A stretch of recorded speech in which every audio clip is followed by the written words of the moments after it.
Welcome to a Celtic State of Mind. I'm Paul John Dykes, and today I am joined by the comeback kids, Kevin Graham and Brian Degning. Welcome back on the Wednesday Bulletin, guys. How are you doing? Great, mate. How are you? Brilliant. You must have plenty to talk about because I've not seen you for a couple of weeks, the pair of yous. And before we came on, we were talking about comeback kings. Kevin Graham, what is the finest comeback in living memory?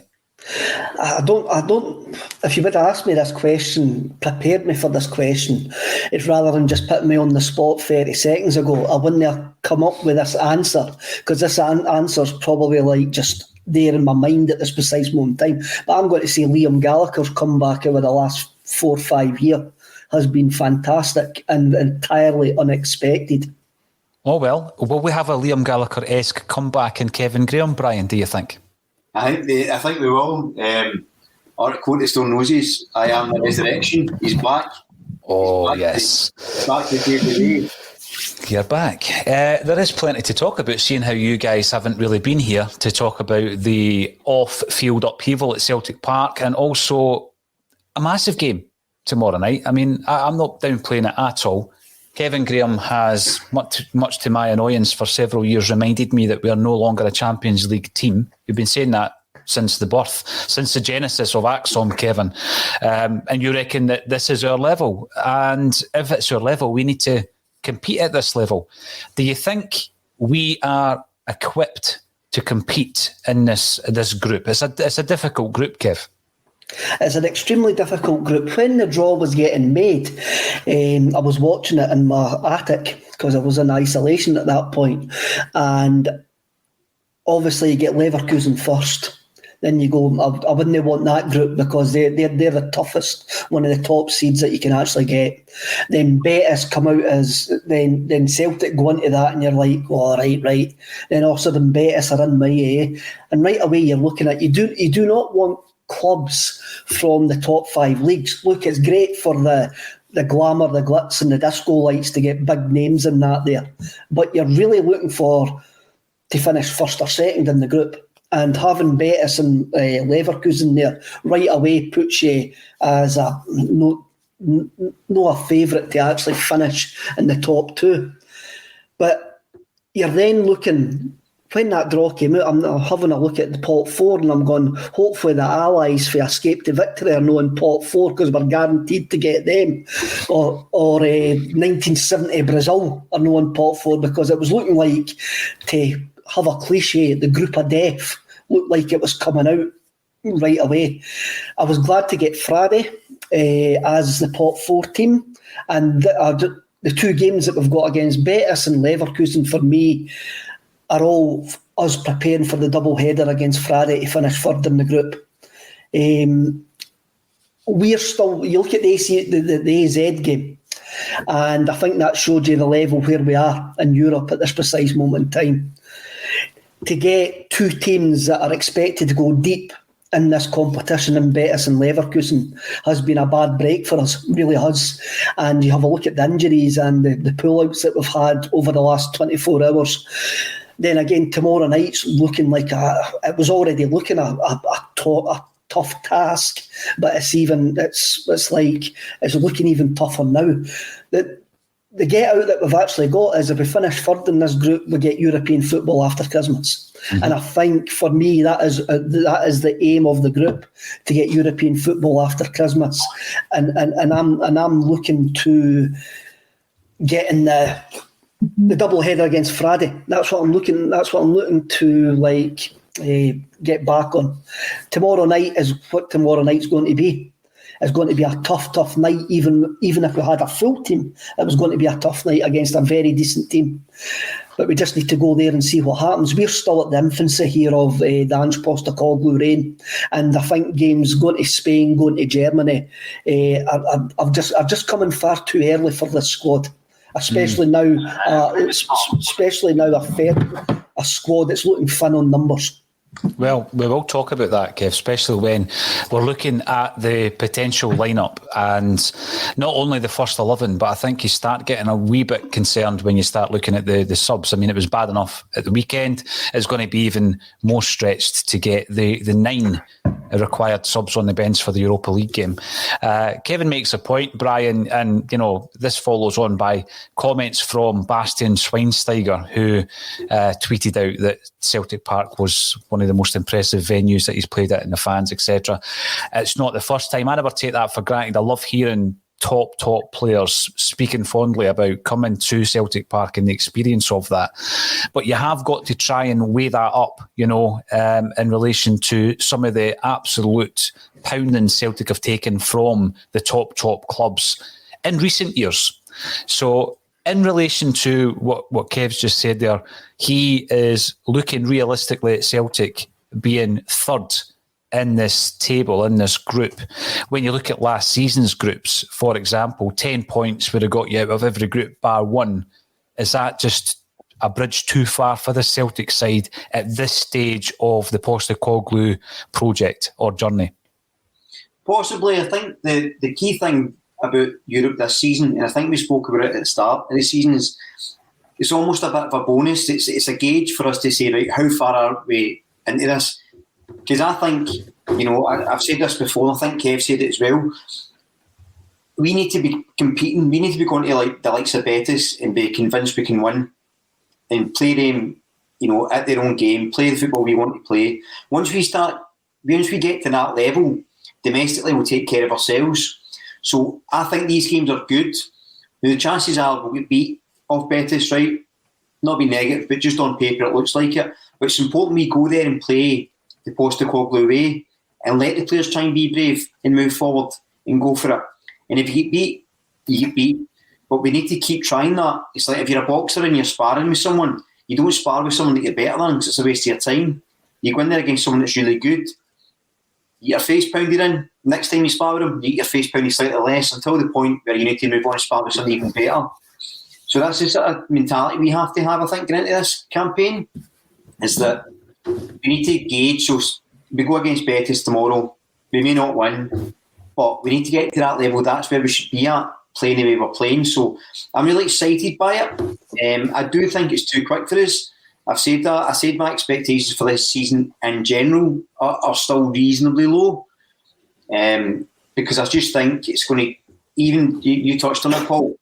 Yeah, the team's playing quite well. We've got a decent starting 11 now with a couple of subs, but that's nowhere near. You need 2 strong starting 11s to be a really successful team. So I definitely think we're still 2 transfer windows away from having that squad depth. And then by that time, the players that are going to be mainstays under Postecoglou will be well established, we're well used to it. And hopefully then, this time next year, we're talking about we should go there and beat the likes of Betis, go to Germany and go against Leverkusen and not have any worries. When you're looking at where we are at the moment, Kev, there's a couple of things just taken from what Brian said there that I'm going to ask you. The first thing I'm going to ask is, at what point did you concede or realise that, Celtic weren't at the top table as a European club, Kev? Because, we go through the process of, obviously, Seville is relevant to this fixture tomorrow night, and we reach our 3rd European final in Seville. From that point, we've then had some fantastic runs in Europe. You look at the last 16, qualifications under Gordon Strachan, for example, heady days. Now, we're now at a stage where we're talking about getting European football beyond Christmas by finishing 3rd in the second tier of European competition. At what point did you come to that realisation, or did you concede that Celtic were no longer at the top table, Kev? For me, Celtic haven't been a European giant since 1974. We've had a couple of runs every so often. You can have a look at Rapid Vienna 84. I do really believe, and this is probably one for Screamer Celica, that if we would have got through against Rapid, we would have got to the Cup Winners' Cup final that year and played a very, very good Everton side. When you actually see the teams that Rapid played after us, after they put us out, we were just as good. You then go to your next greatest run after that is Seville. It's the first time that we've been in European football after Christmas in 23 years. Then you get Strachan twice in the last 16, Neil Lennon's twice in the last 16s. These are just skirmishes in the whole European landscape since 1974. And when I realised that we were never going to compete, and we didn't want to compete, it's when you start getting beat off your Malmos, you start getting beat off your Ferencváros, you get a Champions League route into it, and you get beat with teams that you should, like resource-wise, should be beaten, because the club never had any ambition other than being one step ahead domestically. They never prepared to be a European club. So you're probably talking about 10 years ago when I begun to realise that they just leave European football to chance. They do not prepare to be a European team. And that's when my expectations about European football disappeared. Now, I think we've completed domestic football. We've done 4 trebles in a row. And now we should be looking to Europe. And I'm looking to Europe, but I just think this season, and I think it's been proved against the 2 quality opposition that we've came up against this season, we'll beat Midtjylland with first 11 now. That just came far, far too early. But you go to AZ Alkmaar and we get through. I says at the time, I think we've overachieved getting into the Europa League this season, just where we started. But you look at Alkmaar, they played us off the park for periods in both the games, but we had great possession in some of the games as well, especially the last half hour of the second leg. After we stood up to their onslaught, they had one chance in the last half hour. We played that game out, and you're going, right, that is quite decent. Then you go to Ibrox. Now, Rangers will probably get out their Europa League group as well. And they've been to the last 32 in the last 16 in the Europa League in the last 2 seasons. A decent side built for European competition. When you look where we are there, we're not quite there in Europe yet. But I'm having a look at this group. I'm going, Friday gives us a chance to show that we should be beating teams that we should be beating. Teams that have got a lesser resource than us. So that's what I'm looking at. I think Betis and Leverkusen, we can't punch them yet. We could get a lucky punch. Who knows? We don't know that. If we're going to finish first or second in this group, Paul and Brian, I really do think that Leverkusen or Betis have got to have a horrific campaign. They've got to collapse. And we've got to punch far above our weight where we've shown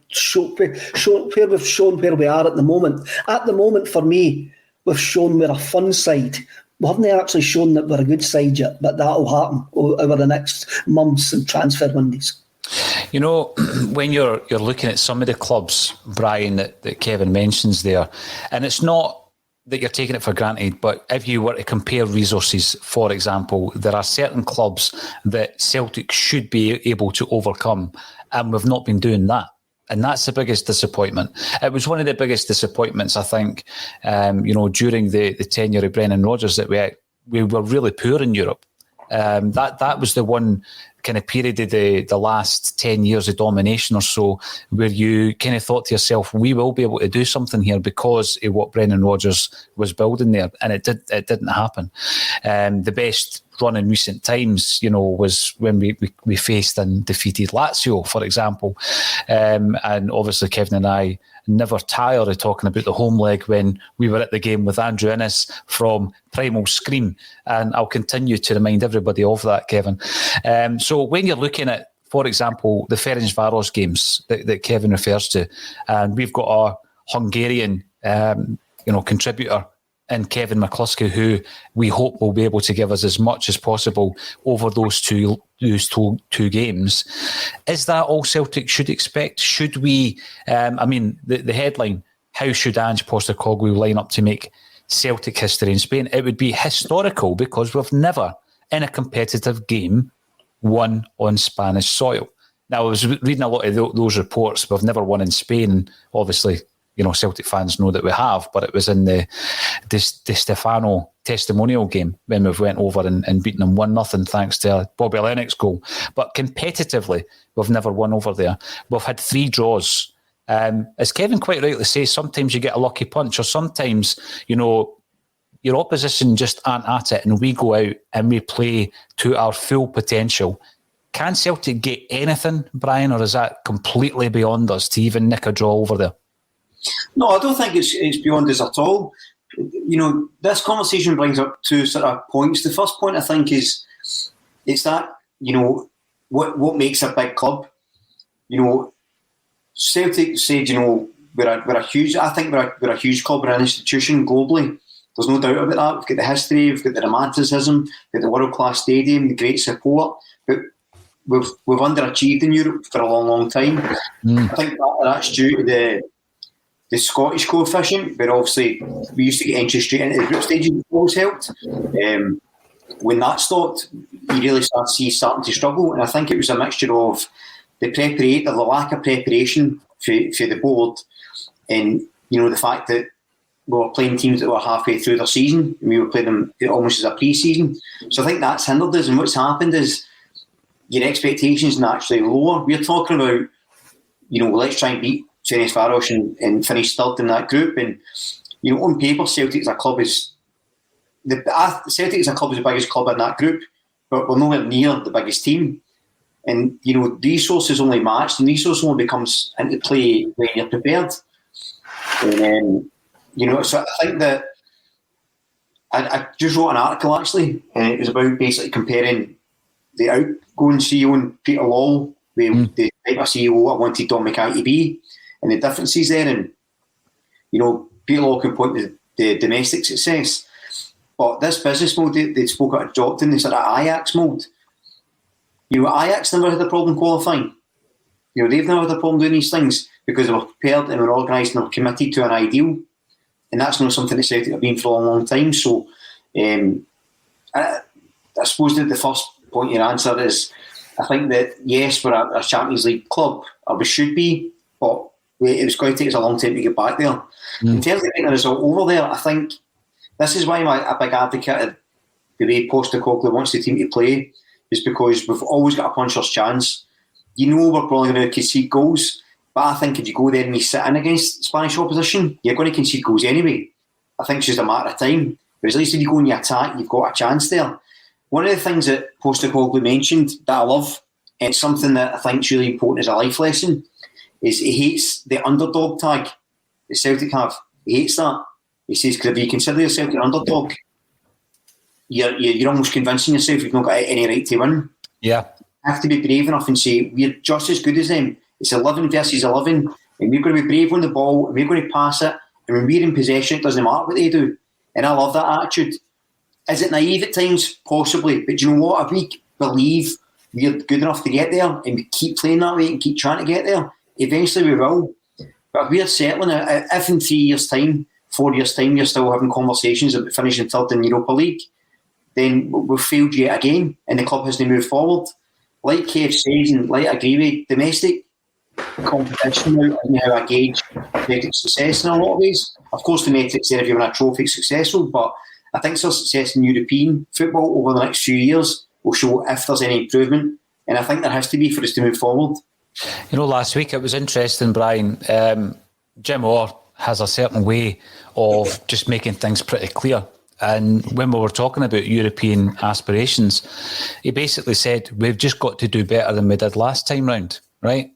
Now, that's more of an aspiration or a vision than we've been given, Kevin, by Celtic. So as a Celtic season ticket holder I've lost count how many years you've been a season ticket holder since, 1994? 94, aye. And you don't know, as a Celtic fan who contributes into the biggest income stream that they have in terms of season ticket sales, you don't know what the aspirations of this club is in Europe.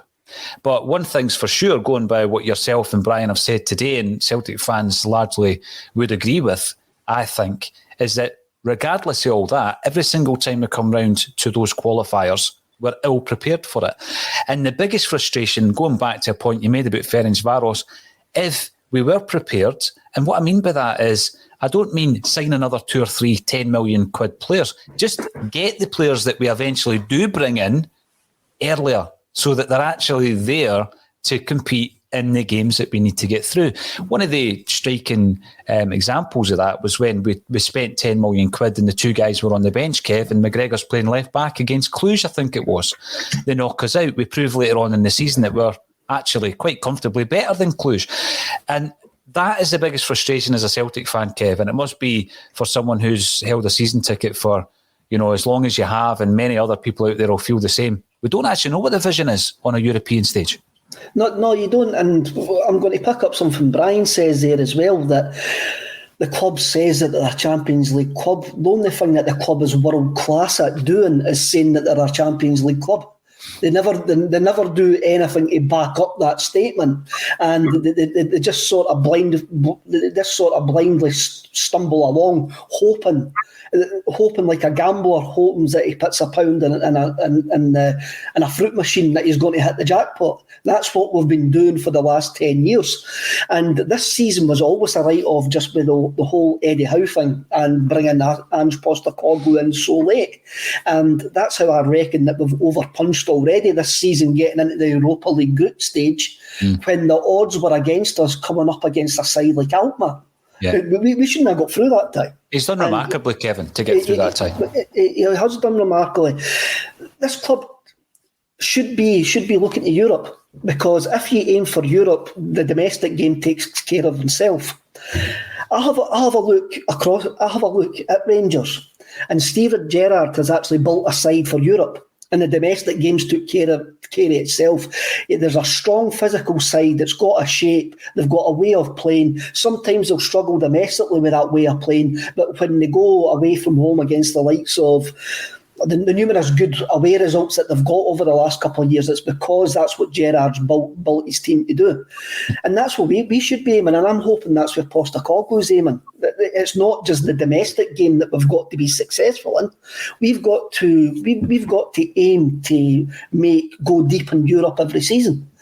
And if that happens, then the domestic game takes care of itself. It really does take care of itself. But you're having a look at this, and we're going on about guys like beat on other squad players, beat on Ryan Christie, Edouard. Let's talk about Christie and Edouard. Beat on still at the club. Ryan Christie proved he wasn't good enough to beat Cluj, Ferencváros. We need to improve on Ryan Christie to get through those games. Edouard couldn't do it all himself and had to move. But guys like Ryan Christie, and there's other players in that team who were all building up at this precise moment in time. This is where they're going to get measured. European football is where they're going to get measured. And if they continually fail in Europe, they need replaced with better players, or we need to develop better players. But I'm not going to judge anybody on tomorrow night or the game against Leverkusen or how we end up in this group, because it is just far too early. I just want to see positive shoots in the performance, that we can maybe go there and the 17 players, 18 players believe what Postecoglou's trying to do. Maybe the 18 players won't be there in a year's time or 18 months' time or 24 months' time when everything clicks. But as long as the squad are believing what Postecoglou says, then I'm going to be quite happy. That's an excellent point to lead us into the next part of the discussion, Kev. But before I go into that, I'll refer back to a discussion you and I had on a very early version of the ACSOM Bulletin. I don't even think we called it the ACSOM Bulletin. We spoke about Chris Agar way back, about 2 years ago.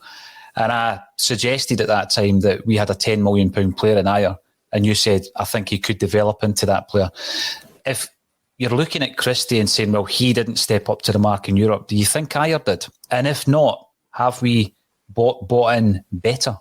I mean, I know it's early to say, but on paper, do you think we're brought in better?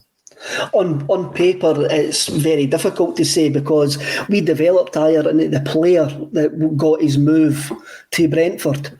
And I know some people thought Agar was a bit like disingenuous with his comments when he went down, but I know exactly where he's coming from. We can't slag Agar for saying that he's moved to improve himself, and praise Liam Scales for actually saying the exact same thing, moving from Shamrock Rovers to Celtic. You can't slag one and no slag the other. We can't take that personally as a club as well, though, Kev. It's not against Celtic. He's not saying, Brentford's a bigger club than Celtic. I mean, that's not what he's trying to say. It's the platform. that he's playing on. And you look at last season, it seems that everything was rotten in the dressing room last season. And maybe Agar always looked like he was given 100%, but there was sometimes you could see he was switched off because the whole club was switched off last season. And it would have been interesting to see him this season, but good luck to him at Brentford. I'm sure he is going to do well. Same with Eddie. Good luck to him at Crystal Palace. It was nice. I must admit, I did comment to my dad after seeing his first goal on Saturday that was the quickest he had run in 18 months to get on there, to burst into that box to score his first goal. Again, that's a wee bit tongue-in-cheek, but it looked that way. It looked like he wanted to get there. But we need to get better players in. These players are part of a group that failed to get us into the Champions League. So we can't shed any tears when they move on, because it's maybe not their fault 100% that we're not getting into the Champions League, but we do need better players. And when these guys move on, that's part and parcel. And we just need to hope that the guys that come in, Vickers and like Starfelt, can play in a unit.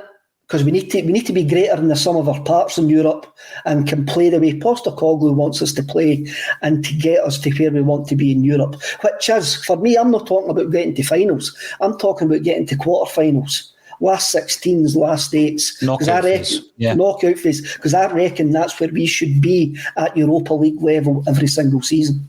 You know, you were talking there about Eddie, and sorry to bring this up, Kev, but I don't think I've had the opportunity to ask you, because as you say, you were basically confined to a loft space, like some kind of pariah for a couple of weeks.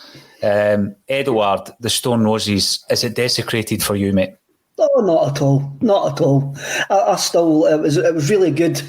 The last game at Celtic Park when he came on and the Green Brigade got I Want to Be Edouard going, and they sung it for a good 10-15 minutes. It'll always be our song. Doesn't matter what the Homestead Boys or whatever the Crystal Palace Ultras do with it. It's always going to be a Celtic song. Same with the Stuart Armstrong song.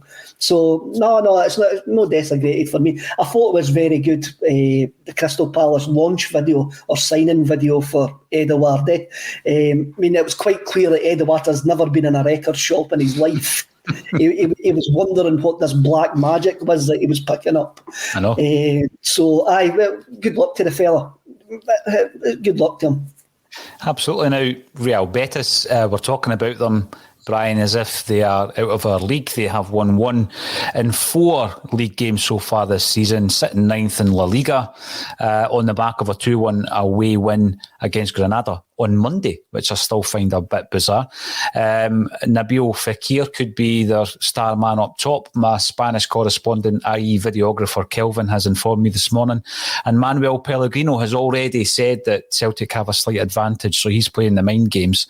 We've only ever drawn 3 games over there, Brian. Let's have a wee look about how we line up, because it's going to be key. I had concerns at the weekend there about the threadbare nature of the squad. Yes, we're in better shape than we were going into the games against Midtjylland, particularly in key areas, but we are still short. So, for example, we're talking about maybe some of the creative players in an offensive sense, but we do only have, unless one of you want to give me an update on Giacomakis, one fit striker. Is that the case? Is, a Yeti, after a 2-goal performance at the weekend, a Yeti is going to start up front. How else do you think Postecoglou will line up, Brian? I think you're probably looking at, again, I'm slightly unfamiliar with the latest injury updates, so if I put anybody in here that's injured, then just yell at me. But obviously you're going to have Hart and goals. I actually think Ralston will come back in. I think Juranovic will go to left back. So my assumption is Taylor won't play. I don't know if that's official or not, but I wouldn't imagine he would after coming off twice with his shoulder.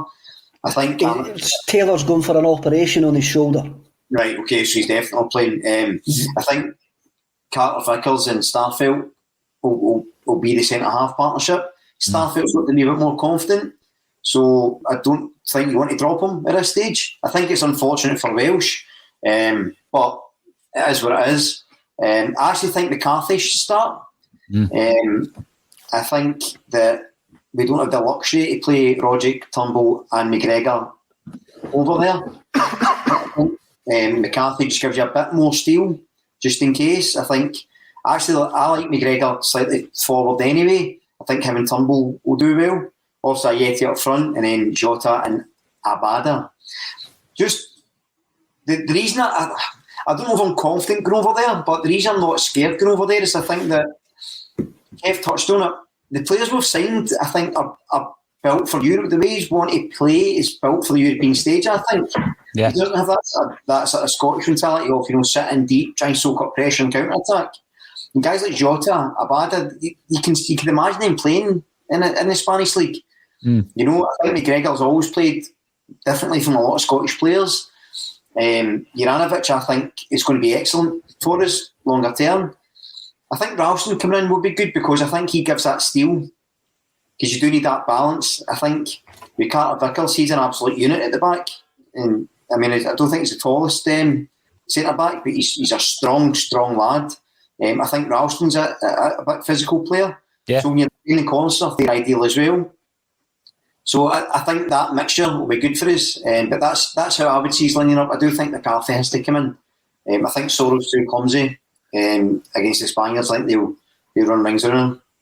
Well, you've brought up a few interesting points, and I think there are some areas of that park that will become discussion points.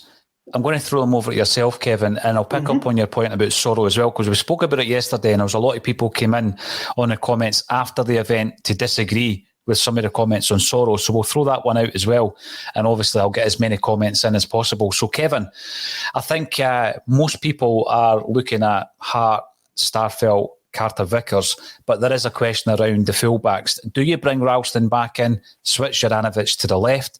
Do you play Juranovic at right back with Montgomery on the left? How do you play the fullbacks, Kev? Obviously, the news in the last half hour is McGregor's out and Abada's out, so we have to take that into account. James Forrest is 7 to 10 days away from making any sort of comeback whatsoever, and Greg Taylor needs an operation. So when you have a look at it, that leaves one forward, one fit forward in Ayeti, and we're struggling in the centre of midfield. Soro, maybe he's not the natural replacement for Callum McGregor, but it's probably the one that Ange Postecoglou is going to go with.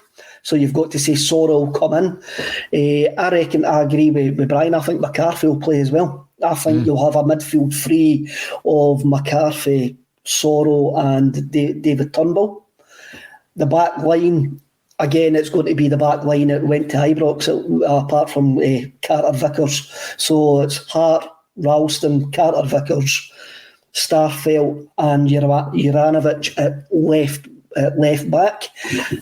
Up front, I think you're going to have Ayeti, Jota, and I think Adam Montgomery is going to get pushed further forward into a sort of left role, and maybe Jota getting put on the right hand side, or either that we're going to get some strange hybrid of Tom Rogic playing on the right on the right hand side to replace Abada, but I don't think that fits. Whatever we're going to see, there's going to be some form of jigsaw going on, and there's going to be a lot of square pegs and round holes. And even then, you've still got Beaton, who may make an appearance as a defensive midfielder. He's been missing for the last couple of weeks, Kev. There's no update on him, I'm guessing, on the injury front. No, there isn't. I'm just having a look at the first team squad there, and you've still got guys like you've got Ewan Henderson, Liam Shaw in the midfield to come in, Luke O'Connell. But if you look at the guys who are first team players, you've only got Beaton, Soro, Turnbull, McCarthy, Jota, and Tom Rogic is actually fit as a midfield. So we are light there. I'm going to actually give credit to Alan Morrison here, and he says that we're very light in the middle of the park, and I think this proves it. I think against better sides, our midfield three were always going to be McGregor, McCarthy and Turnbull, because they've got the legs and the engine and the football ability to keep the ball and go up and down the park. But even then, that doesn't seem to be Turnbull's best side of his game yet. So against better sides, I think our midfield is still light in the type of players that we need. hopefully McCarthy's up to speed, and hopefully Sora comes up to speed. We're going to need somebody like a Shaw to break through this season, to actually make a contribution, because of the lightness we are in that centre midfield until we get to January. We're now in a situation, it's a real sad indictment of the state of the squad when you get another couple of unexpected injuries, which is going to happen all season, and you really are looking to play someone out of their best position, Kev, because it's not completely out of position. Because when Jota was asked at the press conference, he spoke about playing left, right and centre, but his preferred position was left. That's his natural position. So yes, I could see him flipping over to the right. We're now in a situation where Abada, Forrest and Dembele are all injured. That's all three players who can play on the right-hand side. They're all out. You're looking at the left-back situation. There are no strikers, there are no forward players on the bench against Ross County. Yep. Who were you bringing on? Again, you were going to have to switch somebody up top who doesn't play there naturally, and you're just shifting the problem elsewhere. So you've got a weaker player in a different position. And then you start talking about that bench. So there's a couple of questions from what Kev's given us an update there. Brian, you're on version 2.1 of your starting lineup. Now, McCarthy's a player that, I really like. I think, he really is capable. Do you have any concerns about throwing him in for a game like tomorrow night for his first start in a Celtic jersey? It will be only his fourth appearance for Celtic. No, not at all. I think he's got the experience. He's somebody that knows the club, obviously. He's an experienced player. I don't think he'll be phased coming in. He's also been training with the boys, although he's not featured a lot, so I'm not really concerned. I'll be honest, that was a bit of an injury bombshell there. While we were chatting, I was thinking, do you think maybe Postecoglou then, instead of switching players into positions, do you think he rejigs maybe the formation and maybe goes 3-5-2, puts Jota up front next to Ayeti as a front two? He could have Juranovic right wing back, Montgomery left wing back, and then a back three, say Welsh, Carter and Starfelt, or even Ralston as part of a back three. He's got the physicality to do it. You may a quick rejig, do something like that, because I don't think his system relies on the formation. I think the system is still press for the front, bring your full backs in, overload the midfield. So that might not change too much. So it'll be interesting to see if he rejigs the formation and see if that has a result. Because I think we're making the assumption it's going to keep the same formation. We are, yeah. And actually, I think for Australia he played three at the back. And I think over some of his clubs, he's rotated between a 3 and a 4 at the back, depending. I think 3-4-3 was his preferred formation for a while. So you might find he goes to a 3-5-2, and then that may actually benefit us. So it'd be interesting to see. Just in terms of players you were talking about, what I think is important that we see this season, and I think we've spoken about before about the type of usually 1 or 2 youth players coming through a season at max. I think Montgomery, I'd like to see him get as many chances as possible. I think that boy's got something special. I like his attitude, and I've yet to see him and be disappointed. I think he's always impressed me. I think I'd have probably dropped Taylor for him anyway if Taylor hadn't been injured. So I'd like to see him coming through, and I think the boy Shaw I'd like to see. I know technically he's not one of the other youth players, but it's time for guys like that to come in and show what they can do and really impress. And as Kev says, Shaw is something that we don't have in that middle of the park. He's a big lad. He's like 6'4", 6'5", something like that. Big physical player, and maybe dropping a guy like that right in is a surprise isn't the worst thing. And see what they could do, because I think at some point we're going to have to rely on these younger guys. So why not say, do you know what? Let's see what they can do. If they're at Celtic and they're going to be players at Celtic, then they need to play. And if they're not good enough, we'll find out and they can go. I was just checking the UEFA website there, Paul. Liam Shaw is in the Europa League squad. So's Owen Moffat. So that's another forward option, which will probably be on the bench if he actually does travel. It shows you just, Kev, how threadbare that is. I'm going to feed that into another discussion point, but before we leave the potential lineup to talk about other matters, Sora was brought up yesterday. And by the way, talking about Shaw, Brian, again, Alan Morrison, there's his second mention of the day, was telling me that he reckons he's in the mould of a Joe Ledley type player. Just for anyone who's not seen a great deal of Shaw, we've seen him in pre-season and that. He's a bit of a Joe Ledley style player. That's what he brings to Celtic. I'm not saying he's as good as, but in terms of the type of player he is. But Sora was brought up yesterday, and I spoke of a player who came into the team, thrown in, as it were, against Lille, performed very, very well, and continued to perform well up until the Scottish Cup final, where he missed that with the food poisoning, Kev. It was a bit stop and start for the rest of the season, and he hasn't really got started yet under Ange Postecoglou. I raised that because I see it as something of a concern, because it's gone from a player who you thought to yourself when he came in, had him and Turnbull been in earlier on in the season, things might have been different on the park. We'll never know. But now he's turned into a bit of a bit part player. And should we be concerned about that, Kev? I mean, you're saying tomorrow night, he might end up being a starter. He might be forced to start the game.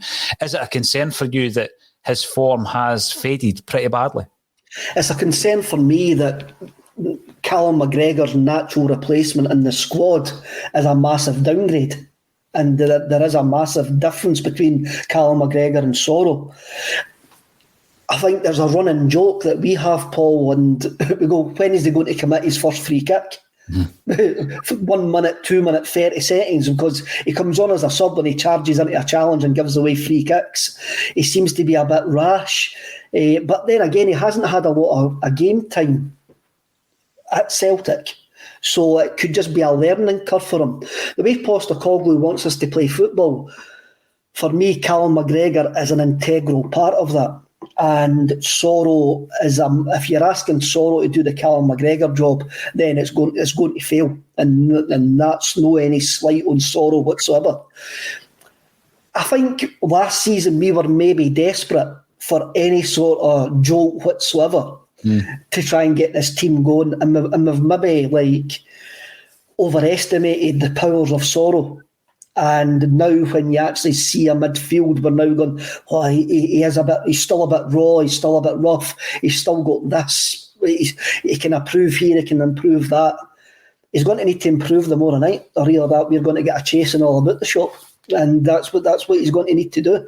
And it looks like when you look at what Postecoglou's done so far this season, Sora was ahead of Shaw anytime a sub in that midfield area comes. Yeah. Mm-hmm. So what that says about Liam Shaw, we do not know at this precise moment in time, but as somebody says, Liam Shaw's got a different physicality to Sora. Mm-hmm. But at the moment, we're pinning our hopes on Sora. We might be pinning our hopes on Sora. We will be pinning our hopes on Sora in other games this season, because we can't expect Callum McGregor to give us another 60-game season. No, but you're absolutely right here. Feed the Bear comes in. Welcome to the show, Feed the Bear. And every time he comes in, Kevin, I look at that picture of Roy Aitken, and I have to remind myself that he's probably only 27 at that stage. And I think, wow, because he looks a lot older than 27, doesn't he? But as a young kid, you watch Roy Aitken and he looks like a man, and you're not quite sure what age is. He's only about 27 in that picture. That's unbelievable. It's like the pictures you see for the 80s and that, when you look back over family pictures, and there's an uncle who was 30 at the time and he looks about 56. I know. And you're like, we're lucky. Us young, fresh-faced looking lads in this room are all lucky. Young pops, yes. Feed the Bear says, as far as Europe goes, troops, to put it blatantly, I could not give... yes, league most important. I've heard a lot of Celtic fans saying that because of the type of season that we're in, Kev, and we're in transition. We've got a new manager. We're going into a stage of having an interim CEO who was announced yesterday as a director of Celtic Football Club, in Michael Nicholson. So a lot of people have that view. I guess I'm just, I'm stuck in the way of whenever Celtic play, I want them to do as well as possible. If we're entering a competition, then I want us to do well. I don't expect Celtic to win a European competition, but I want us to improve on what we did last season. Now, it wasn't great last season, and I think that regardless of what happens, we're on the right road with Postecoglou. But one of my concerns, and this leads into something that we're going to talk about anyway, because you guys haven't had a chance to talk about Don Mackay's departure from Celtic after 72 days in post. You've got Ange Postecoglou here, who goes into the Midtjylland game and he's forced to play a central defensive partnership whereby you're playing a central midfielder, Kev, at centre-half. And I know we've had that discussion before, but again, we shouldn't have to play an adapted midfielder at centre-half at this stage when we've spoken about it season after season after season. He gets sent off stupidly, and then we're throwing in an 18-year-old to make his debut. So Postecoglou's looking at that situation with utter frustration, I'm guessing, at that point, because this is, one of the biggest income streams for the club, the prestige of playing in the Champions League, and he's entering into that competition with one arm tied behind his back. We were quite unlucky to get knocked out. Let's remember it. We took the lead away at Midtjylland with an 18 and a 21-year-old at centre-half. We take the lead and we get knocked out because of an extra time goal. A few weeks down the line, we're entering into our first group stage game. And again, we've got one fit centre forward, a couple of injuries, Kev. It's not as though we're missing 6 or 7 guys unexpectedly. A couple of injuries, and it's thrown us into disarray again, where we're talking about playing people out of position. The bench might have some of the names you've mentioned, Kev. They've not got the experience that you would expect in a game of this magnitude. As much as I like the look of Owen Moffat, you don't want to be throwing him in because these games can just gobble a young guy like that up. I mean, I know it can work the other way, but it's not ideal. Ange Postecoglou must be looking at the situation currently, having come into the club, and apparently part of that process, the latter part of that process, was dealt with by the now departed Dominic Mackay. He's come into the club, Brian. He doesn't have his backroom team, and I don't mean coaching staff. You've written about it as well, but a backroom team where we're talking about analysis and sports science, etc., to prepare us for these big games. And the CEO who's came in is no longer there, and he's now looking at a group stage game. And again, he must be feeling like he's doing it with one arm tied behind his back because he's shuffling the pack time and time again. You can still hear me, but someone obviously keeps switching my camera off. I don't know why, but there we go. And it might come back with the webcam. So there you go. There's a full head-on shot. And I'll continue to talk just while we get that sorted out, just so I didn't scare the bairns. And Postecoglou, it does concern me, Brian, that we're in a situation where the one thing that's keeping us going at the moment is him, his style of play, the cut of his jib, if you're allowed to say that. That wasn't me doing a Charlie Mulgrew video, by the way. And he might be unhappy. Is that a concern for you around about the CEO situation, Brian? Yeah, I mean, so again, it brings up a couple of points that I'll answer your first one first. So Postecoglou, it's a huge concern because the reality is what we need now more than ever, and we see this when Neil Lennon left, we need consistency. We need to build. So we've got 12 players in this transfer window. We need to bed them in. That 12 players still isn't enough to create a good squad. We still need to get more players in and build this up.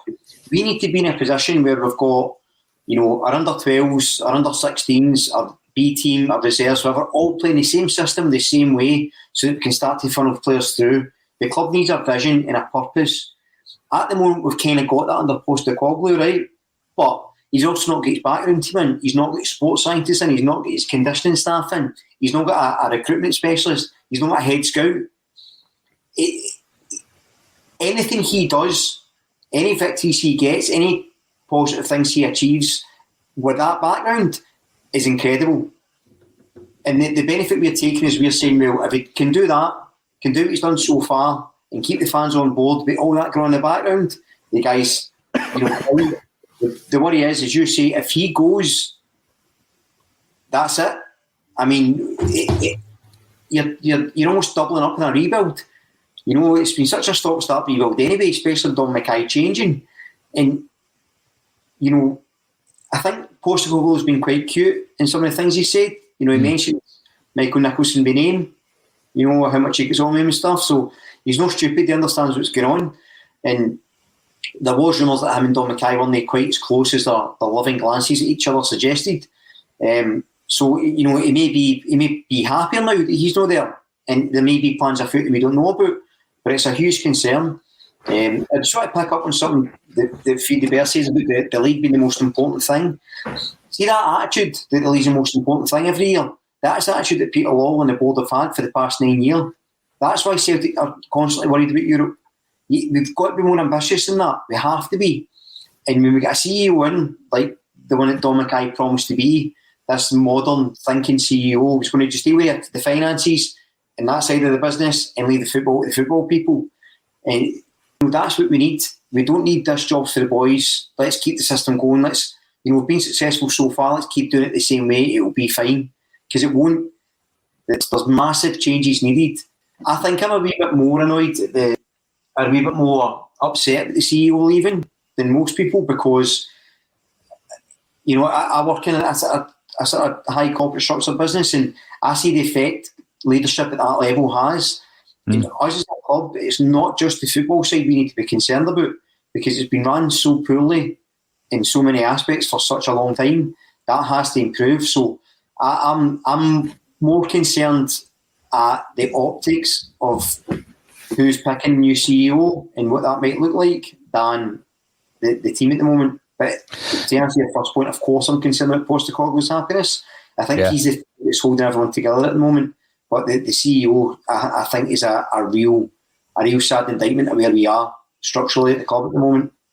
I've got a comment, Brian, because we read the comments obviously on all the various channels, don't always have the opportunity to come through and directly respond to them, because the 1 hour show, Kev, as Kev demonstrated with Scream of Celica, could quite easily become a 2 hour show.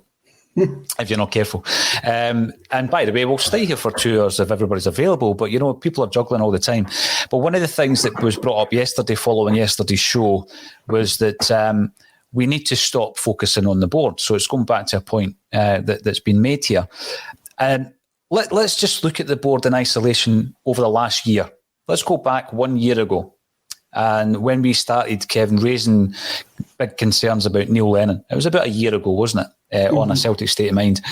Now, if you just look at the performance within that 1 year, and yes, we've had COVID, but so's every other football club in the world, right? So, every time I hear that, I'm thinking, yes, but we're on the same kind of playing kind of level as everybody else in respect to COVID, because everybody's had to deal with that, right? So the Neil Lennon, it wasn't working. They dragged their heels. Some people were saying it wasn't working in September. You look at the Ferencváros game, they dragged their heels until February. So there's a board who, for me, showed themselves up to be incompetent at that stage. We then went 106 days without a man in charge. That's on the board. We then went through that whole process of putting all our eggs in one basket with Eddie Howe. That's on the board. And then we have appointed someone who was going to modernise the football club, Kevin, and he lasts 72 days. As Brian says, we don't know the ins and outs of that, but there's part of the responsibility there is on the board. Either we've actually appointed the wrong guy, or it's gone wrong since he's came in. So the part of that responsibility is on the board. It concerns me greatly, Kev, that, and also you could throw into that mix, once again, we were ill prepared for the Champions League qualifier. So in isolation, just the last year, it has been a comedy of errors by the board, Kev. You've not had an opportunity to speak about the handling of the Dominic Mackay appointment and departure, or the current state of play at Celtic in terms of the boardroom level. What's your take on it, Kev? Truthfully, when the news came through on Friday night, I was more concerned that Kyago was out for 7 games at that precise moment in time. The fact that my football club showed that we were not a shambles once again didn't actually surprise me. I was too busy bored that our star player was going to be out for 7 games, and I was having a look at the 7 games that he was going to miss and how we were going to do him with it, how we were going to do without him and that. Look, after a couple of days, and you've seen that, I'm not going to go across the leaks to certain journalists of what is supposed to have happened. What's clearly happened is he's done something to annoy Dermot Desmond, and Dermot Desmond's pulled the trigger and says, go, this is not working for whatever reasons. What Celtic do next will say everything about the direction that the club is going. At the moment, they're standing with their foot above a landmine, and they can either put it down on that landmine and everything goes boom, or they can overstep it and move the club forward into modernisation. Maybe Don Mackay wasn't the man to take the club forward. Maybe replacing a micromanager like Peter Wall with having the same corporate structure behind them was just too much for people to take. But we need to move forward, and whether that means replacing the chairman, getting a CEO in who has got the ear of the major shareholder, because that's what he needs. He needs the ear. I think it's extremely clear that this football club is run by whatever Dermot Desmond says. So for me, if Dermot Desmond wants to take a hands-on role, appoint his man. Come in and appoint a man who's got the same vision for the football club as him, and then we've got somebody to blame, rather than this sort of smoke and mirrors which is going out the now, and bits and pieces and rumours and counter-rumours, knowing full well that Don Mackay can't come out and tell us his side of the story. Where we go from here is more important than what's happened in the last 72 days. It is worrying. It is really worrying. And I didn't trust this PLC board to do anything, as you've just listed a list of crimes over the last 12 months, which shows that they're not fit for purpose.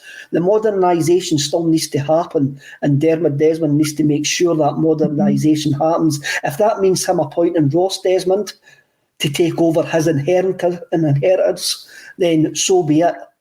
But let's not try to let's not kid us on any longer. Let's start being truthful with us, and let's move on. And this club needs modernised, and it needs to get done. We need to replace Banker. We need to replace quite a lot of the non-executive board who haven't done their job over the last 10 years by calling into question decisions that Peter Wall's made.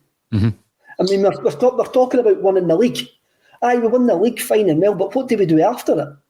The next season, the league's a priority again. No, I want to win the league and go and do something in Europe. I just didn't want to win the league for the kudos it brings winning the league.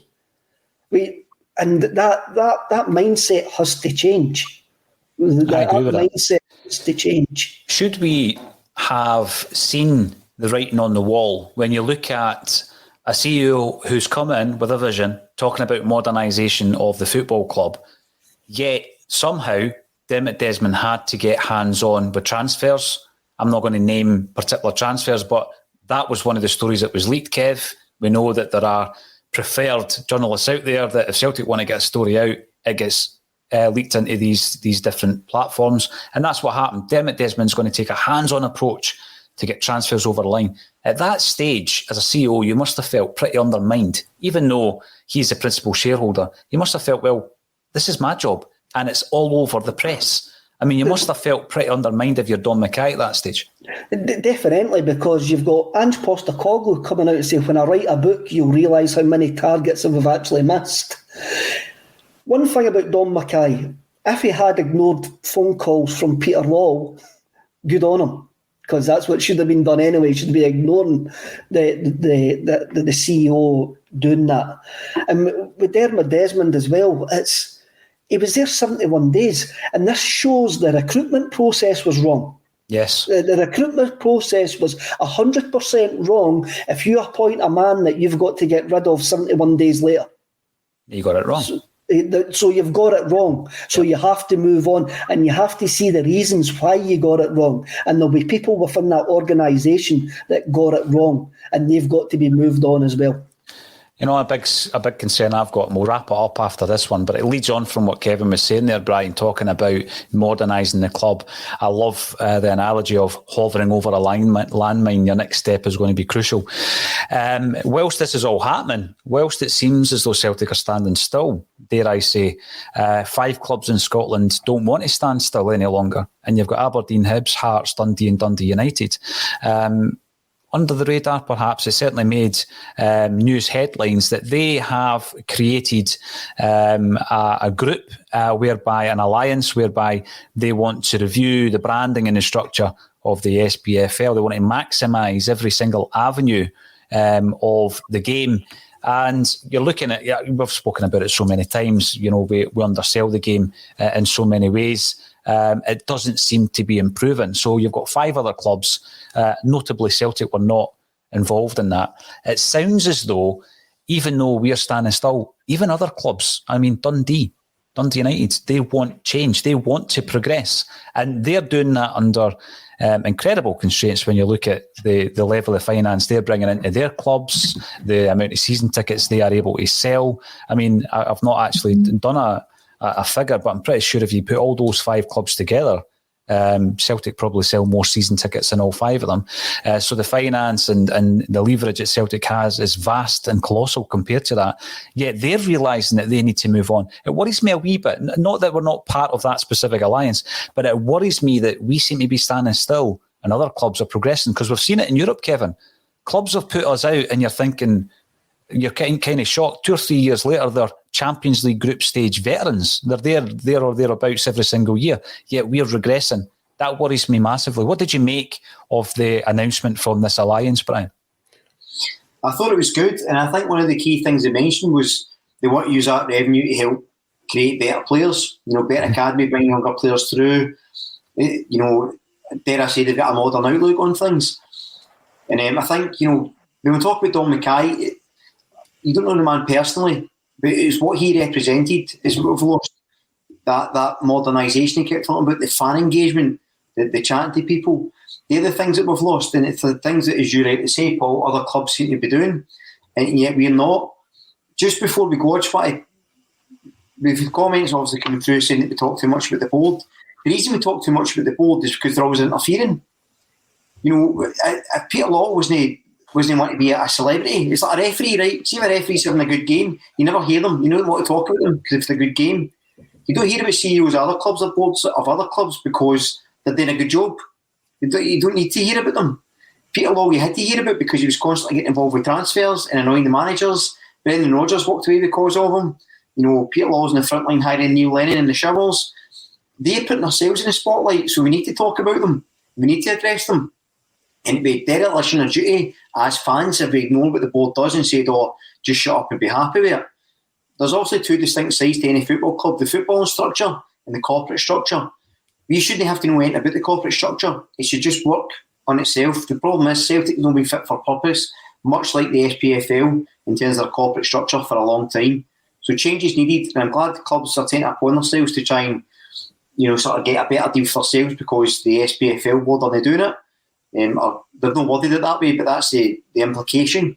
Yeah. Celtic, they understand that we need to do the same thing, and as I say, we're not obsessed with the board, and we're not obsessed with Don Mackay. We're obsessed with what Don Mackay represented, and we have to talk about the board because they're putting themselves in the spotlight ultimately. I'd love if we didn't need to talk about them. We've never had to mention the game. That'd be ideal. That's what we've been asking for several years. 2 things on that, Brian. I was the same when I started reading fanzines in the 80s. I wanted to read about football and it was all about the board. And it educated me, actually, not the view. I keep saying it. But there's subjective and objective views on this. If you're going to be completely objective, we've probably spoken about the board for 10 minutes of a 60-minute broadcast, 62-minute broadcast. We spent 40, 45 minutes talking about tomorrow night's game. So it's all right throwing the comment in, but it's got to carry a bit of weight. We're not going to ignore what's happening off the park, but I don't think it's been focused on to the degree that some might be suggesting there. That, you might not want to hear about the board, and that's fine, but we've not spoken about them throughout the entire show because that's just inherently wrong. What I want to get before we get finished, Kev, Brian, is a wee prediction for tomorrow night. You knew it was coming.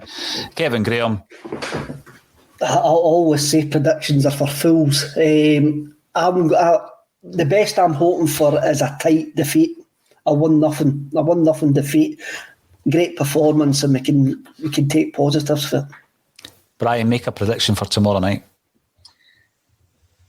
Now that the away goal rule's been scrapped, I reckon we're going to score a couple, but I think we concede a couple, so I'm going to go 2 each. My prediction is Celtic will score first. That's my prediction. Now, thanks everybody. I never said a score, just a prediction. Thanks everybody for getting involved. You're watching us on many different platforms out there, and we do appreciate it. If you're on YouTube, make sure that you subscribe because we're giving away prizes every single month to our subscribers. previous subscribers, current subscribers, and new. And this month we're giving away 4 different ACSOM concept jerseys. A couple of platinum discs have already been given away. There is loads of framed Celtic memorabilia, be that jerseys, prints, etc., that will be given away as we move ahead. And any other smart stuff that comes into the studio. A chopper came in the other day, Kevin, and instead of giving it away, I made you ride it and we filmed you doing it. So that's for a future video. Watch this space. I've got to thank the returning Kevin Graham and Brian Degning also for joining me on A Celtic State of Mind. Thank you.